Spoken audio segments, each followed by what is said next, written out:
It's about bringing all those things together to create one package, which will hopefully then result in better results for our clients, and that's been shown with, as I said, the results that we've just discussed. Matt, thanks for joining us at our latest property market update. We've got a new format this year for 2025.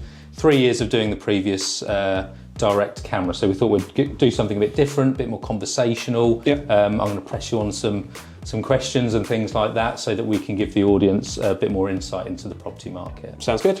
So should we just a quick recap on last year, 2024? Yep. How do you think, I've got some figures here, but how do you think the market went? It was okay. It was a very stable year. No real movements up or down in regards to house prices. It was a successful year for Ellis Winters. We're really pleased at how the team performed to really make headways into a year that, you know, was up and down. And so, talk about those successes. I think we were top selling agent in St Ives and March. Yeah, top selling agent in St Ives and March in the areas that they cover. First time Ellis Winters have achieved that, so incredible achievement from all the teams. Brilliant. So the numbers that I looked at, new instructions for the entire area, so not just including ourselves but other agents as well. Yeah. And then looked at how many sales were generated from those new instructions. And I think people will be surprised at how low the number of properties that came to the market actually sold. So based on everyone's data, it was around 58%. Okay.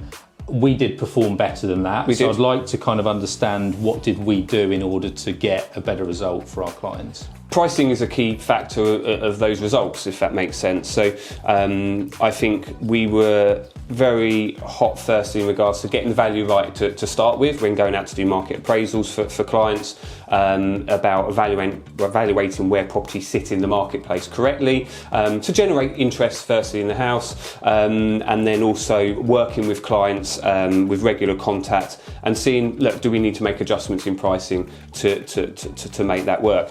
Not only that as well, then you look at the marketing we do. We don't just sit back and say throw it on the property portals that everyone's familiar with. Yes, they have an important role to play in regards to exposure to property, but it's about knowing your applicants, knowing who's going to buy this week, and implicating that into the process. We also have fantastic videos, great photography, floor plans, and you combine all the factors together. Social media marketing is an important aspect as well. So it's about bringing all those things together to create one package, which will hopefully then result in better results for our clients, and that's been shown with, as I said, the results that we've just discussed. Yeah, I think a lot of people would assume that we sell a lot of properties through the portals, so Rightmove, Zoopla, on the market. Yeah.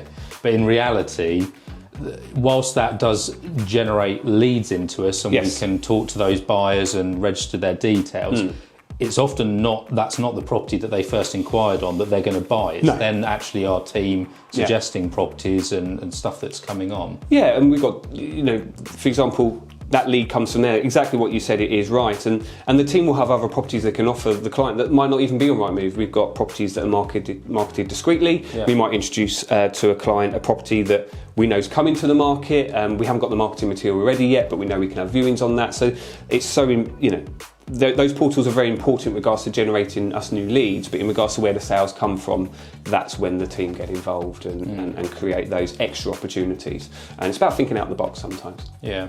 So on the price reduction front, because price is really important in a market like we've had. Yeah. It's certainly more a buyer's market than a seller's market. I looked at the average number of reductions. So firstly, the number of reductions, there was a huge amount. There's about just over half of every new instruction then accounted for a price reduction. Okay. But the average amount that properties were coming down was 7%. Yeah. Which I think that's quite a high number. Yeah. Now we've got to remember, this is asking prices, this isn't sold prices. Correct. But so why do you think there's such a reduction last year? Firstly, that's I assume is correct in thinking that's east of England as well, because we can only sort of narrow it down that. So that's for our core patch. Our core patch. Okay, no, that's good to know. So firstly, in regards to pricing, There was a lot of competition in 2024. The amount of available properties that buyers had to choose from was particularly high, and that creates competition. And one of your only abilities to stand out above your competition that you can adjust once you got yourself on the market is pricing. So a lot of people were using that as a tactic to sort of generate more interest in their home, and of course then other people follow. Like I said, also, you've got to take in consideration people were, we will always, as an agent, will work with our clients to try and get the results that they're after. And sometimes that's a certain price that they're after. So ultimately, we will try and see if that's achievable. If not, make that adjustment accordingly, working with them after reviewing feedback and interest in the property. And that was happening an awful lot last year because people were used to the higher inflated prices of 2021, 2022, still comparing their property to that still a little bit. We might have even been dealing with people that bought their house in 21 or 22, and now looking to resell and having to recoup as much as possible because that was the peak of the market before obviously the changes that happened. So if someone comes to us, we value it at a certain figure, they want to try for a higher figure, we will do that for them. Within reason, of course. But we put a plan in place. I know we sometimes use our discreet marketing to kind of test the market as well, so before it goes on Rightmove or the other portals, where as soon as you go on there, that data is then captured and people can see that you've made a price reduction, so we can test the market. And it's about working with the clients to achieve their goal at the end of the day. Obviously, the goal is to sell, but there's different factors involved in regards to price and what needs to be achieved and everything else like that. Different clients come to us with different remits. I need to sell this quickly and there's a pricing strategy put in place for that, or I need to achieve a certain price, and again there's another strategy put in place for that, working with the clients. It's very much a team effort at the end of the day. Because presumably there could be a detrimental effect to going on at that higher figure to start with, giving it amount of time, because you want to make that good first impression, don't you? And get the generate interest straight away. And so we're talking about the market generally. Again, I like to think that pricing wise, we do look at in a lot of detail at the market appraisal stage. So ultimately, that is a tactic that's taken on board on the odd occasion, but ultimately it's ideally, a client is after us to get the pricing strategy spot on to start with, get the interest in the property. We will actually, most of us agents know that if you get the pricing right to start with, you're likely to sell for a more premium price in the early stages of the marketing than be on the market for a longer period of time with price reductions along the line. And that's just got to be explained to the client, which, our values will do so. Great. So just on prices, so I had a look on Rightmove has the house price index, which gives you an overview for the whole country, but also then areas. The kind of detail that we can go into is for the east of England. So we can't go into Cambridgeshire, we can't go into our patch, the market towns that we cover. But I thought it was interesting. So east of England price rise, and this is asking prices, this isn't sold prices. What that does is it gives you a bit more of a finger on the pulse as to, I think, what people are thinking in their mind. Are prices going up or are they coming down? And then typically you'll see it then follow with, say, Nationwide's index, because that has sold prices taken into account. So East of England price rise was 0.6% year on year. So really a very marginal increase. Would you say, does that reflect this local market as well? St Ives, Chatteris, March? I'd say that's reflective of what we've experienced. Been a very sort of, like I mentioned earlier, sort of up and down year in regards to activity, but that's kept that asking prices sort of very stable. Cool. And then they also give monthly data, so a monthly drop of 2.2% in December, but that is typical of what we see anyway at the end of the year, people getting their pricing a bit more in line and ready for the new year. We were expecting that, and we are experiencing now in January, obviously a big uplift in activity in January after everyone sort of rested or made some big decisions over the Christmas period, and people that were already on the market wanted to make that adjustment in asking prices to take advantage of that heightened activity that we're experiencing now. So talk a little bit more about that then. So we've had a busy start to the year, so it feels like a a good year so far, albeit early days. Yeah, so we started with our New Year launch, which we mentioned in previous videos and updates, something that we do every year. So we sort of hit the market with a bit of a bang with sort of new stock available, price reductions as we mentioned in there as well. We are obviously only sort of the second full week in January, but early signs are good. We've got a lot of first-time buyers certainly looking to purchase houses at the moment. That is obviously linked with the stamp duty changes that are coming into force on the 1st of April, which does actually affect everyone on a smaller margin, but specifically first-time buyers in regards to their costs increasing with stamp duty. There is obviously still time if you're thinking of selling to take advantage of that sort of heightened activity, especially for first-time buyers, especially if you've got a house that's typical first buy for someone. You know, if you're thinking of selling, you certainly need to be speaking to an agent and going through that sort of process. Yes, it's early days. How we go forward into the year, you know, we sit there with a positive outlook. You know, a lot of predictions come in to say that house prices will increase this year, but you know, we've got that 1st of April hurdle.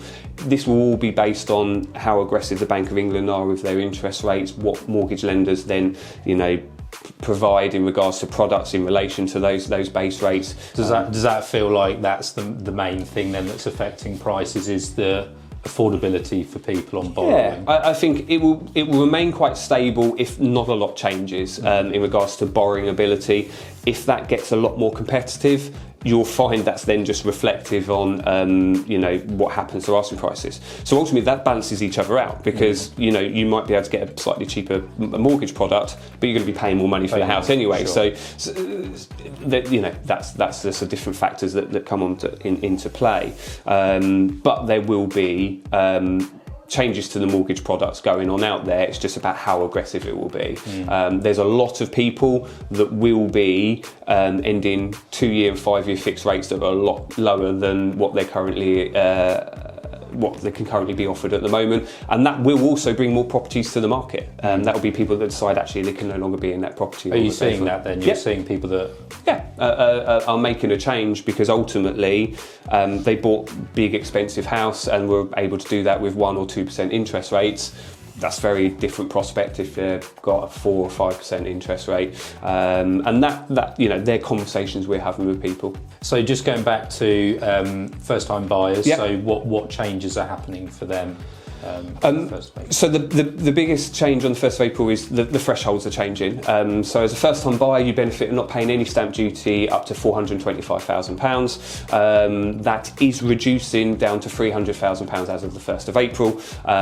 So that there will be that saving. Which in our area are typically a first-time buyer buying above that threshold? I wouldn't imagine too. They wouldn't be buying above the... So ultimately, in our area, generally a first-time buyer won't be buying above £425,000. So they won't be paying any stamp duty. What's suddenly going to change for them is a 3-bed semi is certainly going to be over £300,000. So ultimately, that is going to be stamp duty involved in that purchase. Okay. So there will be a saving there if they do that before the 1st of April. I will say this is not the stamp duty deadline as of in 2021, where ultimately there was no stamp duty for everyone, and then it's suddenly coming back in, and you know, it's not the same. But there is a saving to be had if you're a first-time buyer looking to buy before the 1st of April. But you do need to get that sale through before the 1st of April, so you need to be acting now. Yeah, and so for those with properties that are going to appeal perhaps to a first-time buyer, it's perhaps a little bit... It's getting tight. You might be okay if you're not looking to buy on. So if you've got a rental property that's empty and that will appeal to a first-time buyer, or ultimately you might be thinking of going into rented yourself or change of circumstances, relocation, and you're not necessarily looking to tie in a purchase yourself, and you've got this property to sell, you know, in the next couple of weeks, if you've got that action in your house on the market, you might just squeeze it through. You will need to be instructing your conveyancer nice and early. That's a conversation for another time, but which will be discussed at your market appraisal. You need to be getting things in place pretty sharpish, but you could still be taking advantage of that. Okay, great. And so final thing is kind of a bit of a prediction. So Rightmove has said price rises of about 4% in 2025. They are talking for the whole of the UK, so we have to take that and consider. Do we think similar? Could it be a bit less than that? I know it's difficult. I think it all comes down to what I've mentioned previously about how aggressive the mortgage lenders go. So that would be slightly different to what Bank of England do, but it's how, if the Bank of England start dropping interest rates, how aggressive do mortgage lenders provide that saving to clients? If that happens and there is a big drop, certainly in our area in Cambridgeshire, past experience tells us actually we might exceed that 4% because we tend to fare better than the whole of the UK. But there is a lot of if, buts and maybes in there at the moment. Again, depending on the timing of as a client, come and speak to us, have conversations at your market appraisal, we'll be able to advise what's going on in the marketplace at the moment. If the market continues with what we're experiencing so far this year, yes, we'll do that. But, there's a long way to go. Yeah. So if someone's thinking about moving, what's the first step? Contact Ellis Winters and speak to one of the members of the team. We'll have a conversation with you, whether you're looking to sell a property, looking to buy a property. We'll put you in touch with the right people in the team, get appointments booked in for you. But if you're thinking of moving and you've got a property to sell, the first step is to get that market appraisal booked in with one of our local experts, and they'll not only provide you an idea on sale value of your property, but talk you through some of the bits that we've mentioned in this video, but also provide tailored advice for you in regards to how you proceed forward. Great. Thanks, Matt. No, you're welcome. Thanks for having me.